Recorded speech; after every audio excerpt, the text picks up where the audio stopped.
Welcome to the Startup of the Year podcast, where each episode we showcase exciting new companies from around the world. This podcast is produced by Established, creators of the Startup of the Year program. Established is focused on helping organizations with their innovation, startup, and communication strategies. Hello and welcome to Startup of the Year podcast. I'm Frank Gruber, the co-founder and co-CEO of Established, co-founder of Established Ventures, and the team behind the Startup of the Year community and this very podcast. Welcome. Hope you're having a great day. In this episode, I'm talking with Ben Hood. He's the co-founder and CTO of WattBuy, which is a very interesting company. It helps consumers take charge of your electricity usage. More specifically, though, WattBuy is a one-of-a-kind energy marketplace that helps people lower their annual electricity bills by up to 40%. That's pretty awesome. Not to mention, they just raised an additional $10 million in Series A funding, bringing their total now in Series A. I guess they added it to their previous one. They've now got $13.25 million in this current round, and they're continuing to push forward. So pretty excited to talk to Ben here shortly. He came through our Startup of the Year program in 2018. They did really a great job. They were one of the top 20 companies that participated that year, and excited to catch up. So looking forward to talking to Ben here shortly. But before I do, I want to share a little more about what we're doing here at Startup of the Year in our community. And really, it's all about you and as a founder, really about startup founders and helping them with their startup journey. We do a number of community programs and resources that help educate and build relationships. We also have our annual awards, which are coming up here soon. We have our annual summit and awards. We'll be announcing some things shortly, but look forward at the end of the year here. Or beginning of next year as we get going. We actually might roll it over, almost like they do with the Super Bowl. So get ready for that. We'll be awarding the top startups with a number of different things. There's up to $50,000 in potential prizes and investment as part of that. And the top 100 companies that we vet from this year's allotment of new community members will be invited to participate. And it'll be a chance to connect, showcase, and potentially take home the title of Startup of the Year. So lots of exciting stuff coming as we round out this 2021 and roll into 2022. And Ben has actually been a part of it back in 2018. So excited to catch up with Ben Hood from WattBuy. All right. Welcome, Ben Hood. So great to see you today. Thanks for joining. Thank you so much, Frank. It's been a while. I think you were part of our 2018. Well, I know you're part of our 2018 Startup of the Year program, and you guys did amazing with your company, WattBuy. So I'm excited to have you back and hear how things have been going since then. Yeah, thank you so much. All right, so just to get people started, can you give our listeners a little bit of background about what WattBuy does? Absolutely, yeah. So WattBuy operates in deregulated electricity markets. Our idea is really to give people enough information so that they can make great decisions about their electricity. So in deregulated electricity markets where you can choose who produces your electricity, that means giving people information on what their home is probably using and what are the clean and affordable plans that are available to them. So we do a lot of machine learning to sort of figure out those things and present them very easily to the user. And then in other states, it's giving people information on how much electricity their house is probably using so that they can decide whether they want to go with a battery in the garage, or they can put rooftop solar or community solar, use those types of options so that they can both save money on their bills, and then they can also help affect climate change by reducing their carbon footprint. Awesome. So if anybody wanted to find you, they just go to wattbuy.com and do that, or how do they engage? Absolutely, yeah. So you go to wattbuy.com and you put in your address. And so if you're in one of these 12 or 13 states that allows you to choose electricity plans, then you'll see a list of a bunch of plans that are available. So for instance, if you're in Houston, then you might see 20 or 30 plans that are available. Some of them renewable, some of them not, some of them sort of innovative pricing plans. And then if you're in some place like Arizona or New Mexico that doesn't have deregulated electricity, you still put in your address. And then we would say, okay, do you want some more information on solar? Do you want to see how much solar might be able to impact your cost and how much electricity you're using? Wow, that's cool. And I'm going to put my own self on the spot here. I have not put my address in, and I don't know if you guys can help me. I'm actually in Maine. Can you help Maine people? So Maine is actually a deregulated electricity state. It's not quite as big. We have a huge number of plants. The state in is Texas. large, Ben. It's pretty large. It's enormous, enormous. And I'm sure you use a lot of electricity, Frank. So, all these computers that you have going on. But they don't quite they don't have as many options as somebody in Texas or sort of Texas, Pennsylvania. New York is playing around with their plans just a little bit. Ohio, Illinois. So there are really large states that are deregulated, and it's sort of in the Texas plus the Northeast. That's kind of the regions of the country that have these deregulated electricity plans. Interesting, very interesting. All right, so how did this idea get started? Where did the idea come from, and how did you get it going? Yeah, so Naman Trivedi and I, we were both in the Washington, D.C. area. Actually, I was, when I was working at AOL with you, Frank, I was in the D.C. area.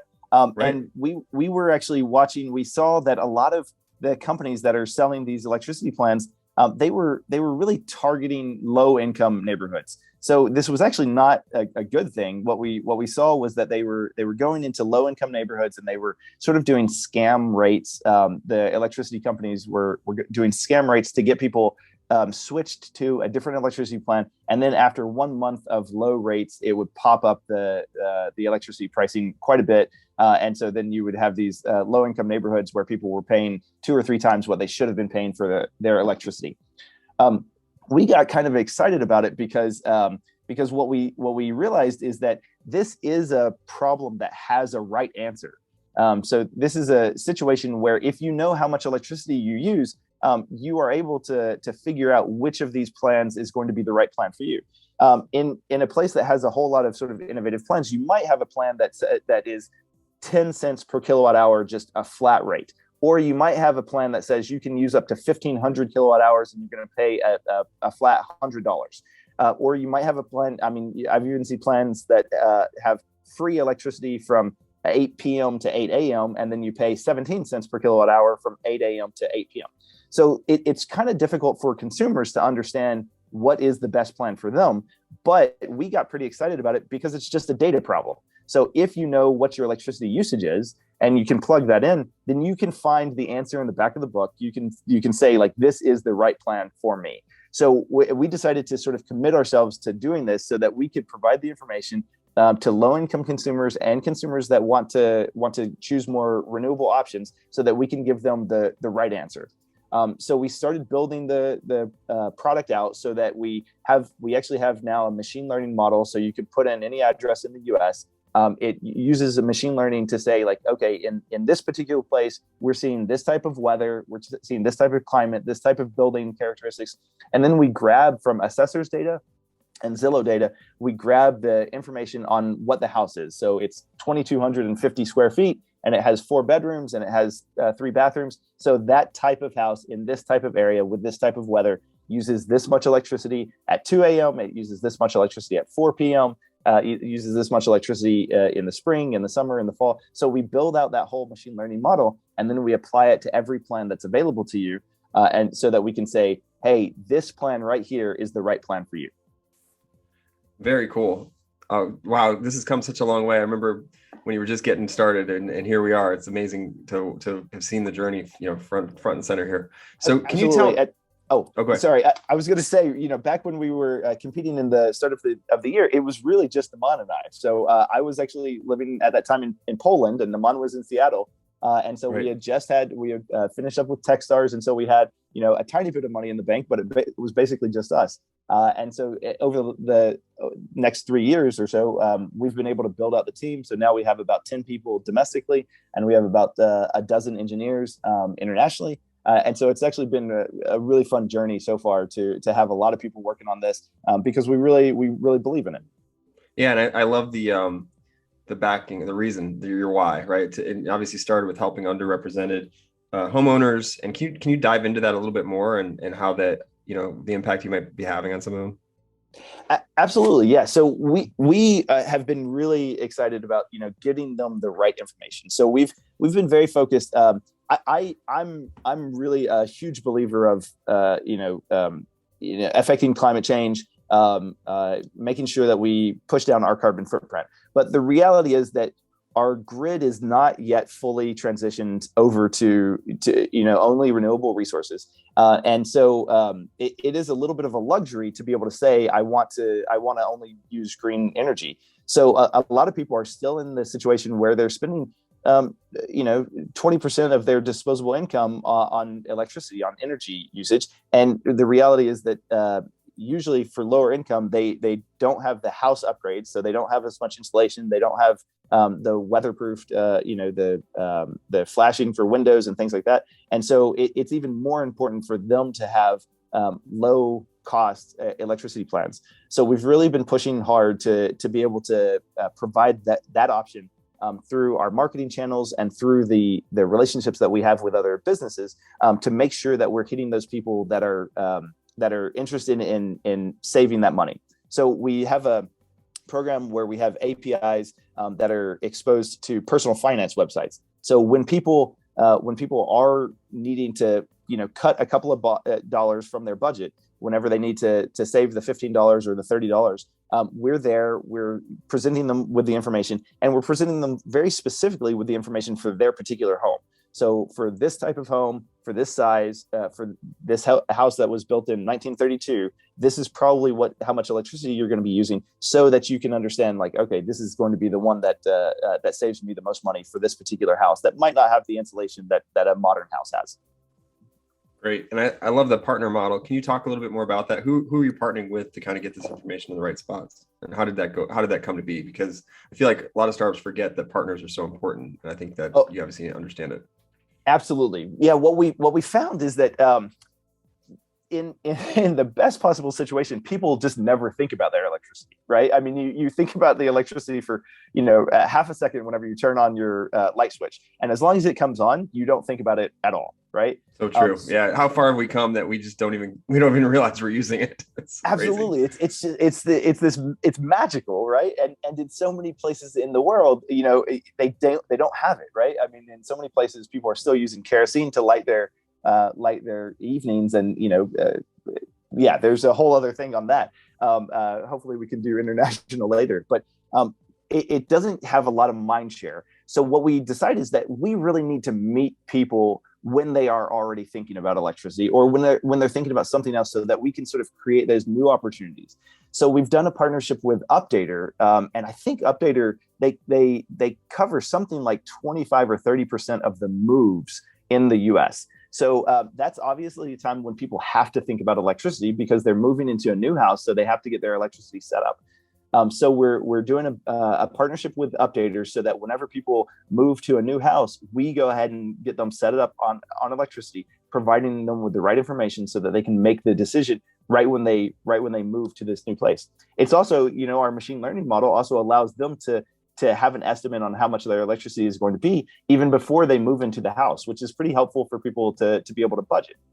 And then the other time when people are kind of thinking, they might not be thinking about electricity, but whenever they're going onto their personal finance websites, so if it's Mint or Credit Karma or Truebill, or it's any kind of personal finance website, we've done a couple of partnerships with personal finance websites that allow you to say, okay, this is how much electricity you're going to save. So if you are looking to save that $12 per month, or that $15 per month, then this is one of the things that you could do among many. Maybe you want to cut your cable bill. Maybe you also want to take a look at the different electricity plans. So sort of meeting people where they are, instead of trying to force them to think about electricity, because like we said, if nothing's going wrong, then people probably don't want to think about electricity. It's only when they have to think about saving a little bit of money, or they have to set up their electricity, or maybe they have decided they're doing they're getting very environmental. They have a kid, like both of us have kindergartners. So,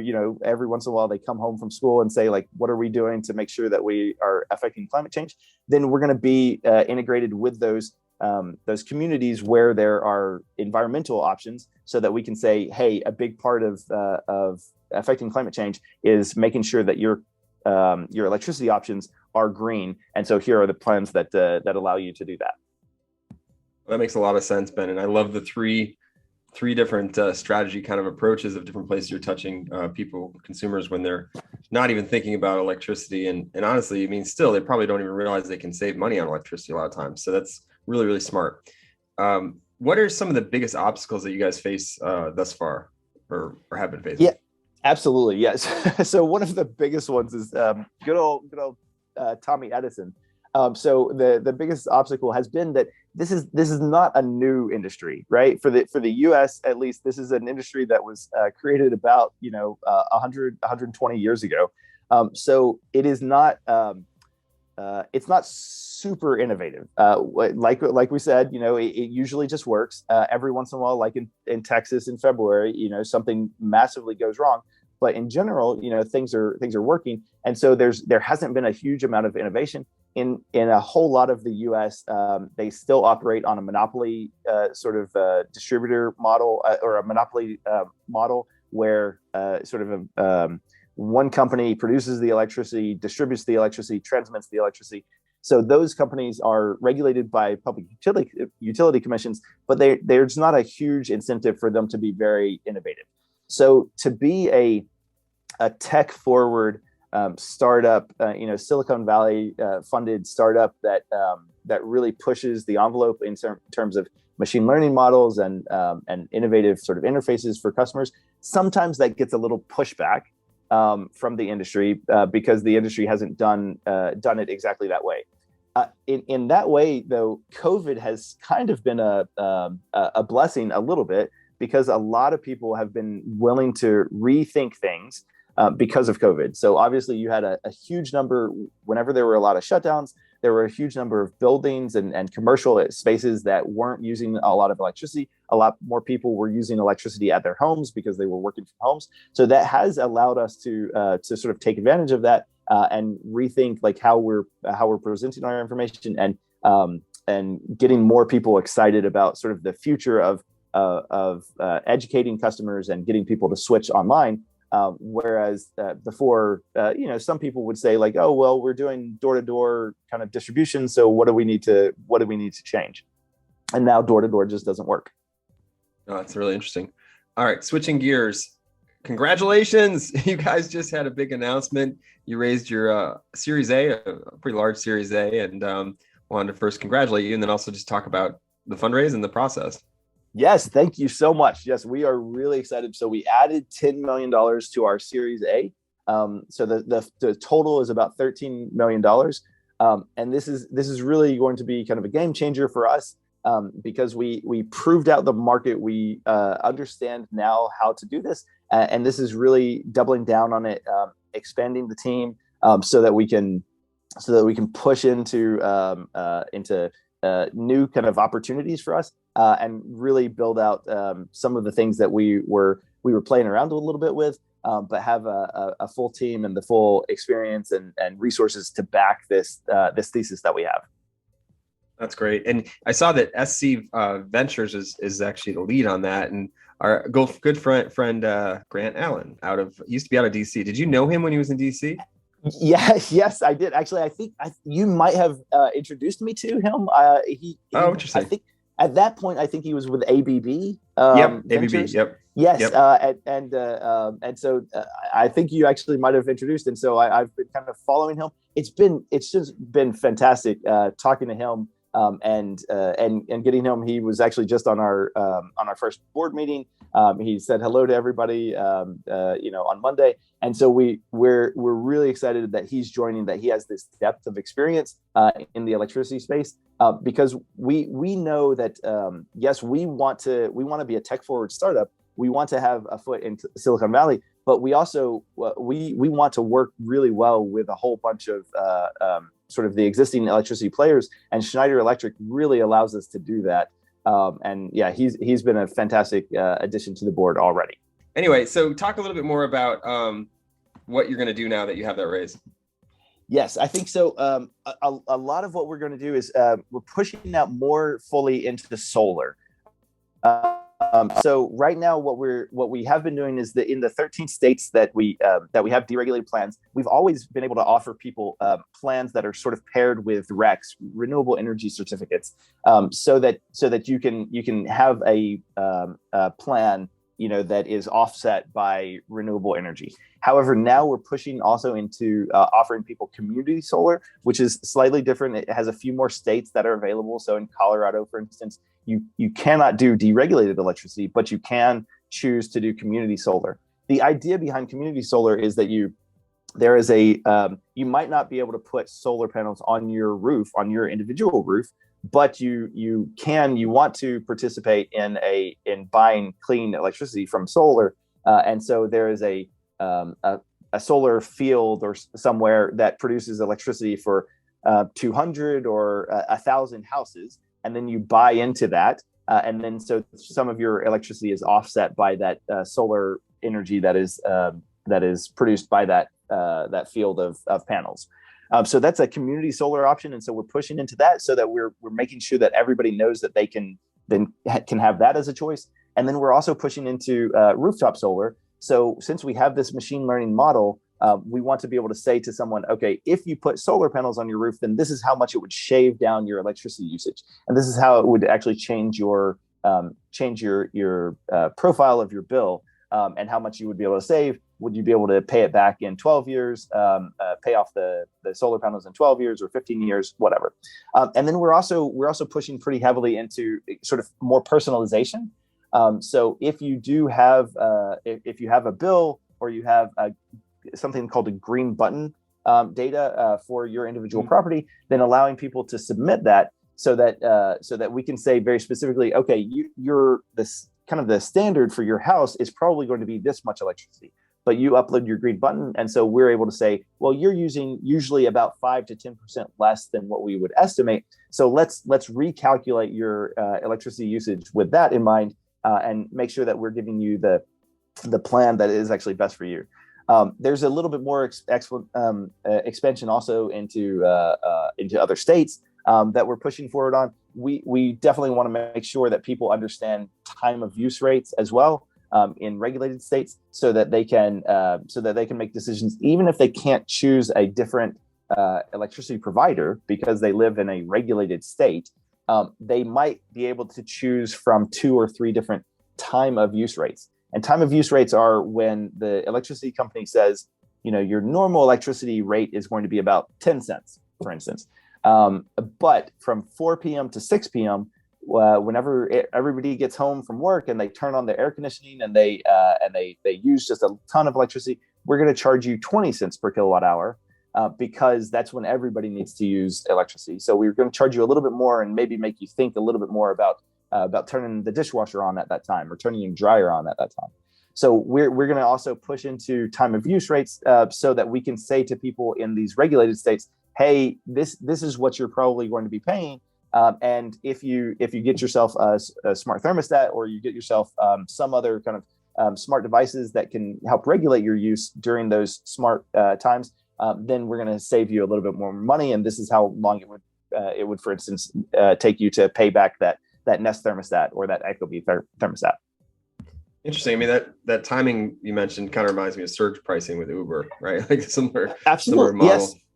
That's absolutely right. Exactly. So, when it's when everybody wants to use it, then you charge more for it, so that you make sure that people really want to use it right at that time. And if they can shift it, if you can wait yourself, 30 minutes to get that Uber surge pricing to come down because it's not raining anymore, then you might do it because you can save some money. So yes, absolutely, like surge pricing. Yep. Okay. So we're going to dive a little bit more into your company now and how you've kind of grown it, because I think a lot of listeners are probably wondering, it's just you and your co-founder, you were in Poland, right? When you started this company. Talk us through that journey. Like, how did you guys get this going? What were your thoughts? And then what was, I know you went through Techstars, I want to hear that process, and then how you approached growing the team. Absolutely. Yeah. So yes, my wife is a foreign service officer, and so we were living in Warsaw, Poland, from 2016 to 2019. Which and my co-founder Naman, we had actually worked on an earlier electricity startup around 2012, 2013, that kind of time frame. And at that time, we were actually kind of talking a little bit about this deregulated electricity pricing.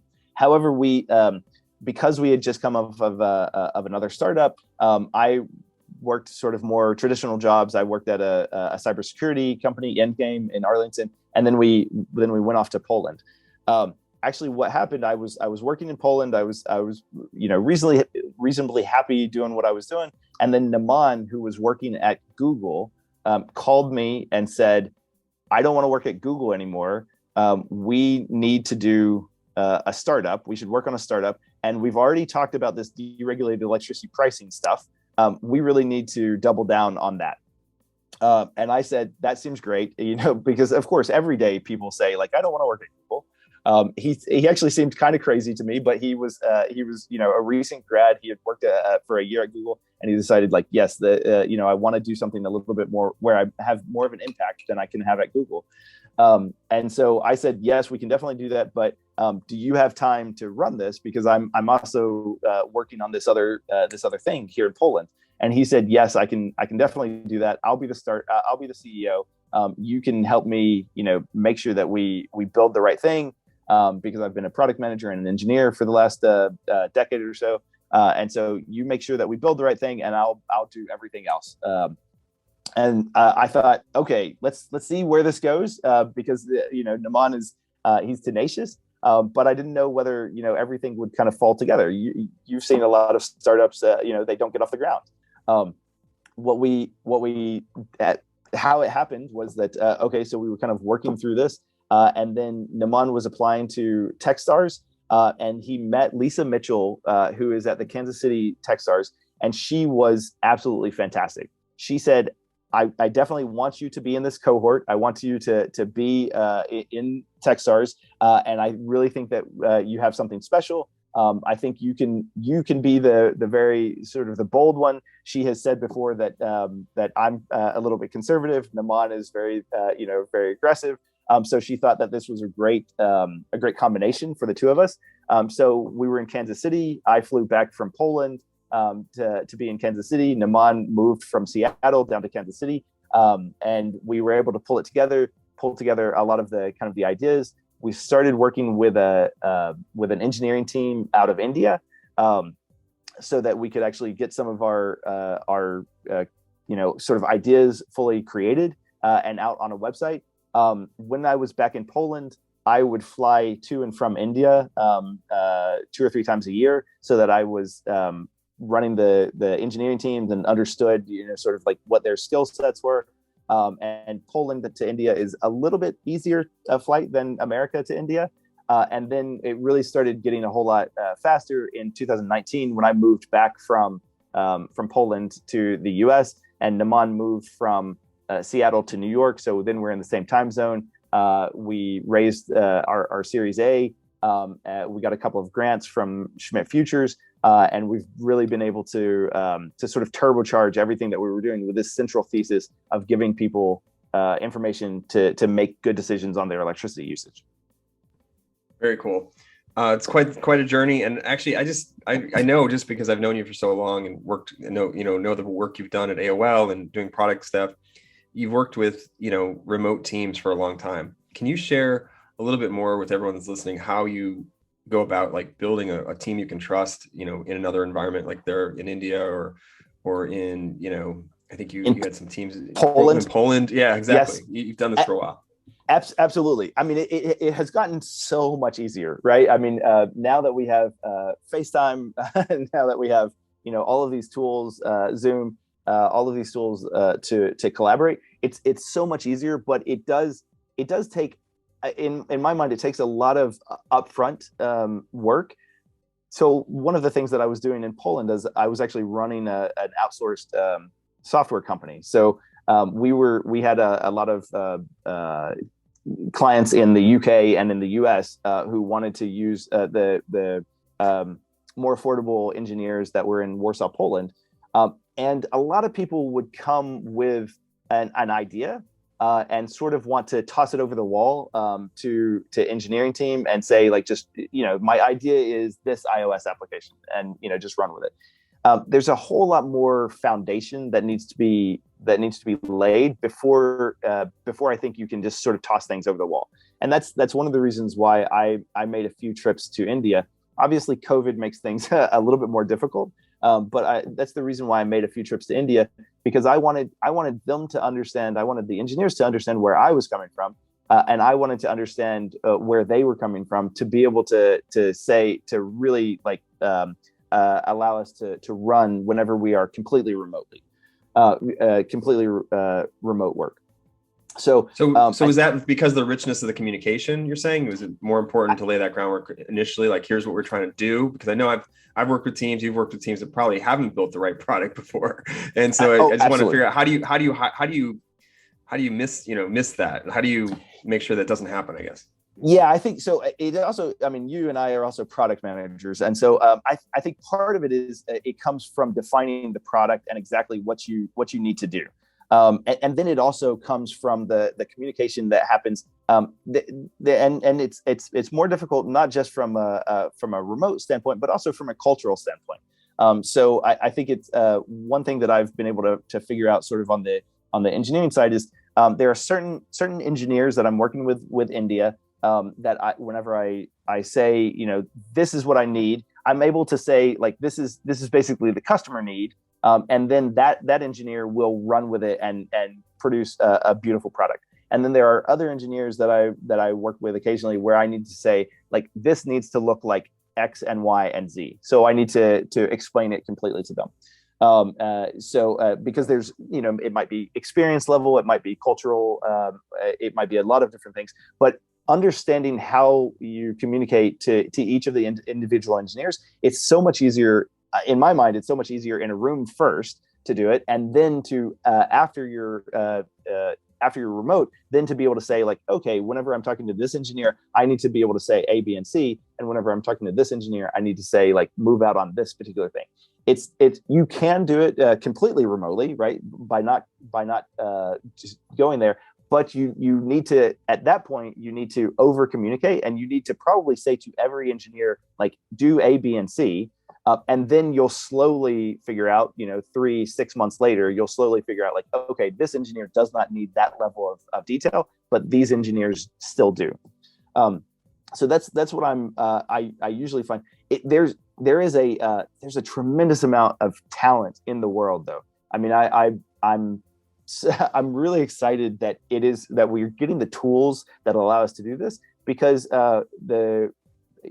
the engineers that we have in India are fantastic engineers. The engineers and designers that we have in Poland are fantastic. And if I were only looking in a 5-mile radius from here I am in Washington, D.C., I wouldn't be able to get all of these fantastic engineers and having them contribute to it. So there's a huge, like, upside to being able to work with everybody all over the place.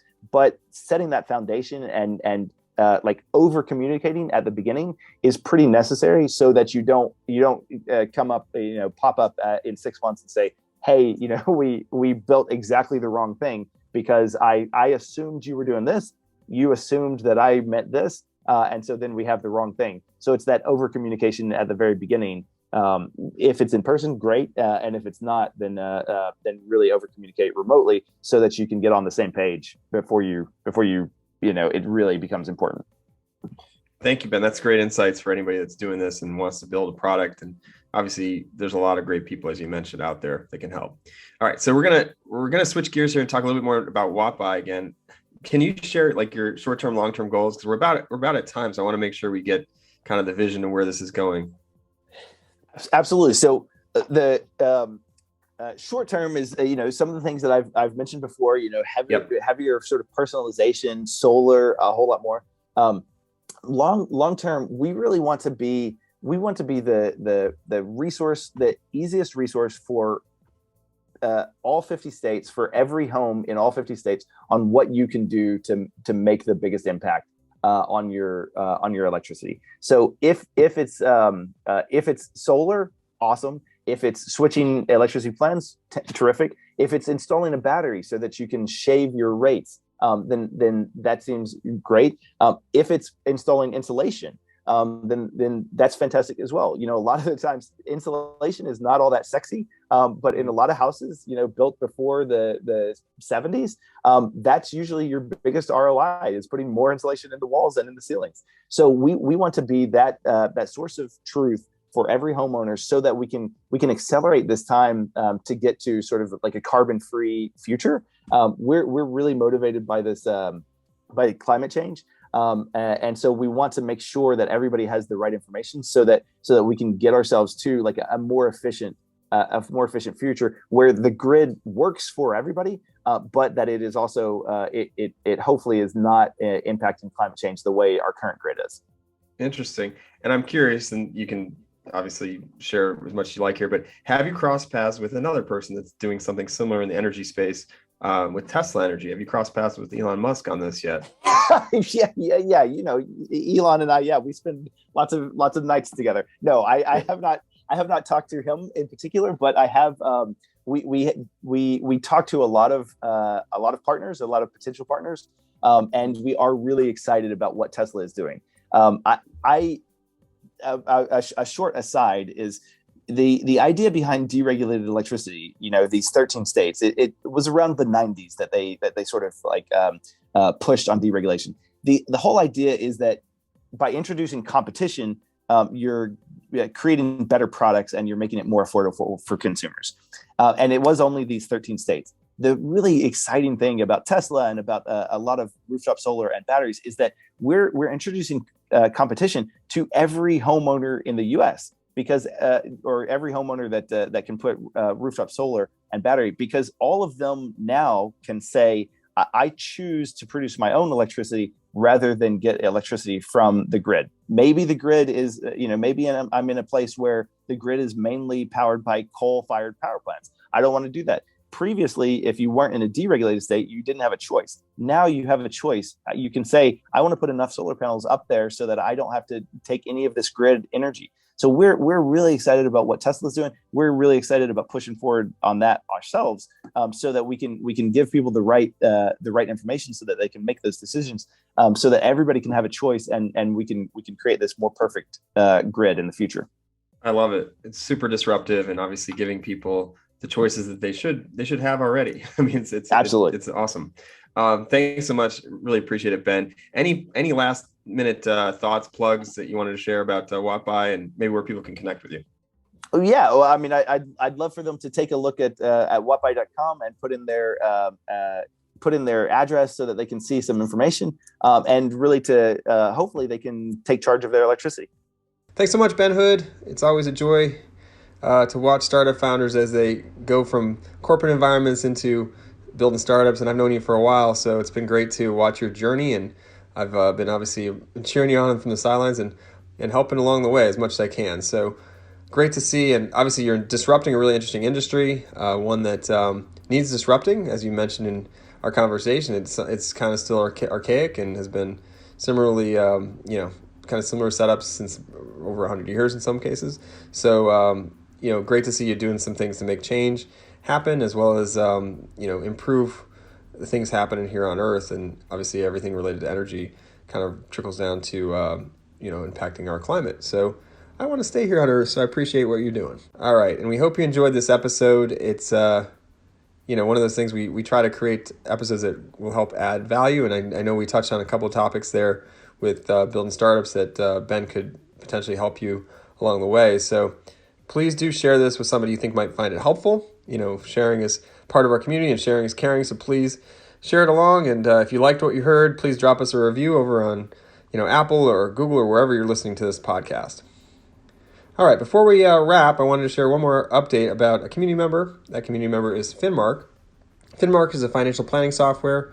It helps with startups with forecasting and cash projections, things like revenue forecasting, which is kind of important, as well as keeping track of your runway, another critical thing for starting when you're a startup. So it's actually one of the products we really believe is helpful to anybody along the startup journey, and we wanted to share a special discount, I guess you could say, for community members. So if you go over to est.us/Finmark, you can get a 30-day free trial on us. Check it out. Finmark was one of our top companies last year in our awards, as well as a company that we actually invested in as well. So check it out, est.us/Finmark. All right, so if you have a startup idea and you want to get it going, today is the best day to start up and get it going, iterate, and hopefully We can help you along the way with our Startup of the Year community. If you didn't catch it earlier, you can join it anytime for free. Just go to soty.link/apply or just go to Startup of the Year and look for the application. We have a number of different programs and things that we offer throughout, and we're here to help. So until next time, I'm Frank Gruber signing off. Thanks again for listening. Wishing you the best of luck in your future success for all of your adventures. Thanks for listening to the Startup of the Year podcast. Be sure to subscribe and we'll be back with another episode soon.